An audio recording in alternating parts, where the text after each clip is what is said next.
За първи път се сблъсках с музиката на 5-годишна възраст.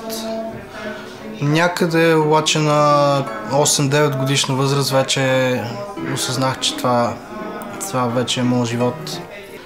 За Евробет научих от мои познати колеги, които се занимават също с изкуство извън сферата на музиката, но ме информираха и за мен беше атрактивно самата идея да се включа и да участвам.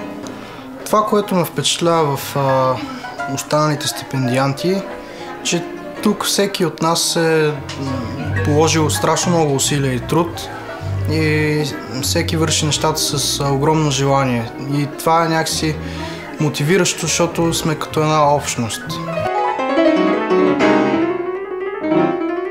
Стипендията от Евробет ми помогна да се включа в няколко майсторски класа, които помогнаха за моето изграждане като музикант. Имах възможността да се обучавам при световно известни и признати музиканти, както и да свиря на една сцена с тях. След менторската програма Евробет смятам, че ми предстои светло бъдеще, да се надяваме.